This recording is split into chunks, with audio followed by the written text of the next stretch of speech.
The year was 1979, a time when the world felt a little safer, a little simpler. Children walked to school alone, played in parks unsupervised, and the greatest fear most parents had was a scraped knee or a missed curfew. But on one ordinary morning in May, in the bustling heart of New York City, that innocence was shattered forever.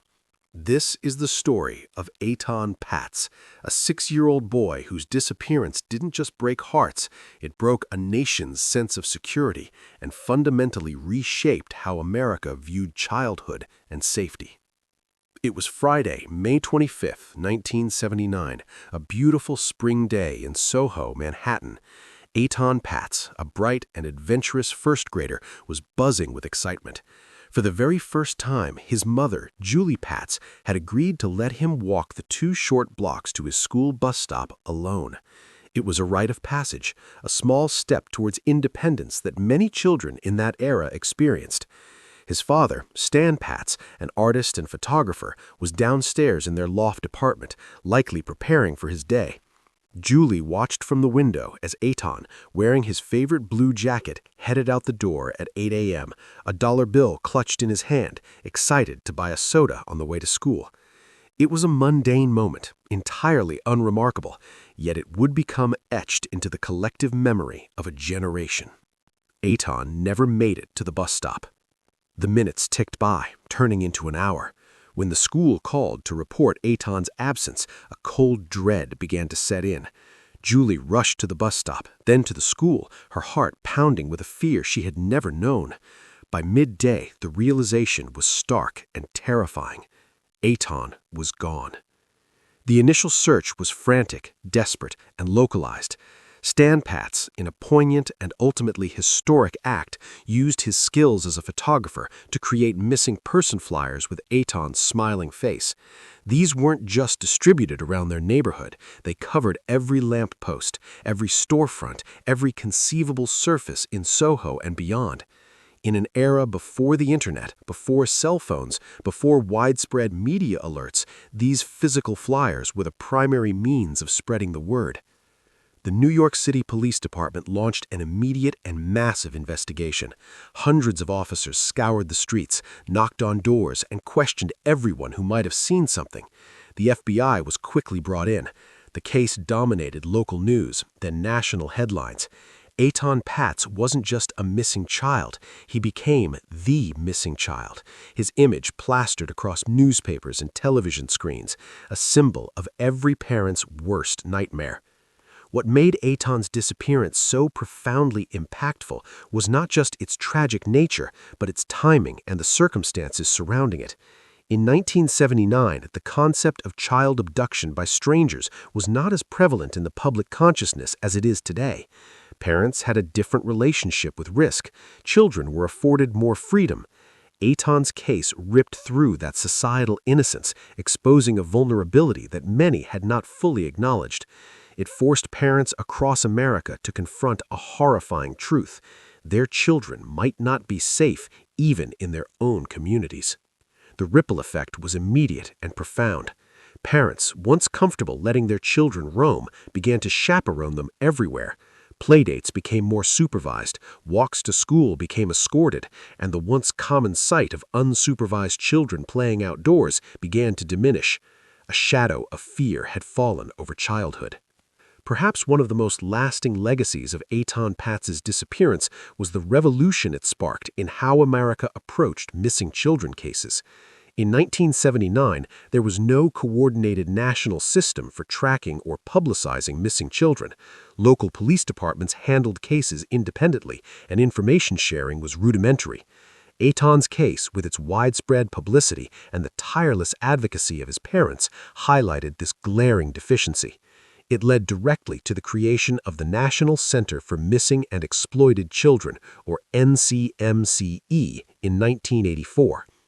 This groundbreaking organization established a national hotline, created a comprehensive database of missing children, and began working with law enforcement agencies across the country to improve response times and investigative techniques. But perhaps the most iconic and enduring change, one that became a ubiquitous part of American life, was the milk carton kids phenomenon. Inspired by Etan Patz's flyers, a dairy owner in Etan's neighborhood suggested printing images of missing children on milk cartons. The idea took off, and soon millions of milk cartons across the United States featured photographs of missing children, including Etan. Every trip to the grocery store, every breakfast table became a somber reminder of the children who were lost. It was a constant, unsettling presence, a daily plea for information, and a powerful symbol of the nation's collective effort to bring these children home. The 1980s also saw the passage of the Missing Children's Act of 1982, which established a national clearinghouse for missing children's information and allowed parents to access FBI records. The National Child Search Assistance Act of 1990 further mandated that law enforcement agencies enter information about missing children into the FBI's National Crime Information Center (NCIC) database. These legislative changes, spurred by the anguish of families like the Patzes, created the infrastructure that underpins modern missing persons investigations. Despite these advancements, the years dragged on for the Patz family. Their apartment became a shrine to Etan, his room left untouched. Etan Patz continued to dedicate his life to finding his son, never giving up hope. The initial flurry of leads and suspects eventually dwindled, and the case grew cold. Yet the memory of Etan never faded. May 25th, the day he disappeared, was officially designated National Missing Children's Day in 1983 by President Ronald Reagan, another direct consequence of Etan's enduring impact. Over the decades, the investigation saw several major developments and tantalizing dead ends. There were numerous suspects, false confessions, and intense media scrutiny. Each new lead brought a flicker of hope, only to be extinguished by the harsh reality of inconclusive evidence. The Patz family endured this agonizing cycle for years, their lives forever defined by that single horrific morning. One of the most significant moments came in 2012 when the NYPD and FBI conducted a thorough excavation of a basement workshop near the Patz home, where a prime suspect from the early investigation, Jose Ramos, had once worked. Ramos, a convicted child molester, had long been a person of interest, and although he eventually confessed to having known Etan, he denied involvement in his disappearance. The excavation yielded no definitive evidence related to Etan. The breakthrough, when it finally came, was decades in the making and rooted in the persistent efforts of investigators. In 2012, Pedro Hernandez, a former convenience store clerk who worked in Etan's neighborhood in 1979, was identified as a new suspect. Hernandez had reportedly confessed to family members in the 1980s that he had done something bad to a child in New York. These confessions eventually made their way to authorities. Hernandez was arrested and, during interrogation, confessed to luring Etan into the basement of the convenience store with the promise of a soda. He claimed he strangled Etan and then put his body in a plastic bag, which he then left in an alley with some trash. He stated he never saw the body again. This confession, though detailed, lacked corroborating physical evidence, as Etan's body was never found. The subsequent trial of Pedro Hernandez was a testament to the perseverance of law enforcement and the Patz family.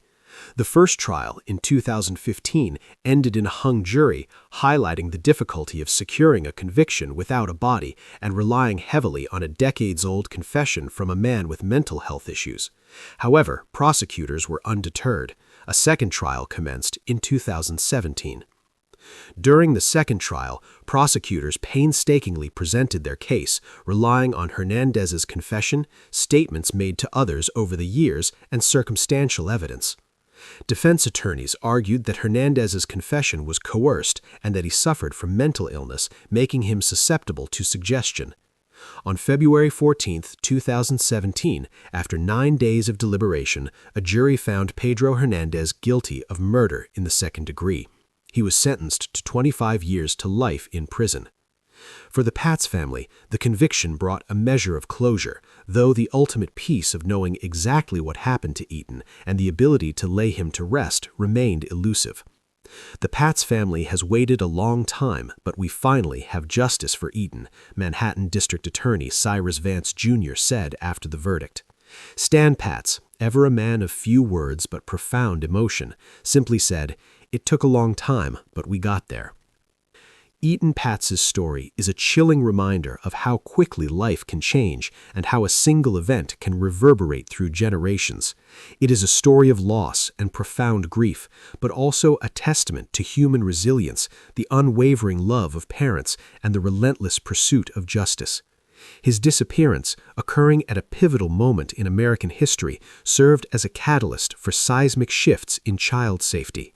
It ushered in an era of heightened awareness, advanced investigative techniques, and a national commitment to protecting children. The stranger danger concept became deeply ingrained in parental guidance. Amber Alerts, though developed much later, are a direct descendant of the urgency and public engagement first galvanized by Etan's case. Today, while concerns about child safety remain, the landscape is vastly different. Technologies like social media, facial recognition, and rapid alert systems provide tools unimaginable in 1979. Yet the foundational changes, the NCMEC, National Missing Children's Day, and the collective vigilance of parents all trace their roots back to a little boy with a dollar bill in his hand, walking 2 blocks to a bus stop on a sunny May morning in New York City, who never came home. Etan Patz's life was tragically cut short, but his legacy lives on in every missing child's face on a poster, every Amber Alert, and every parent's careful watch. His story ensures that while some crimes may never fully fade, they can reshape history, creating a safer world for the children who follow. The haunting question of those missing minutes may never be fully answered, but the impact of Etan Patz will forever be etched into the fabric of American society.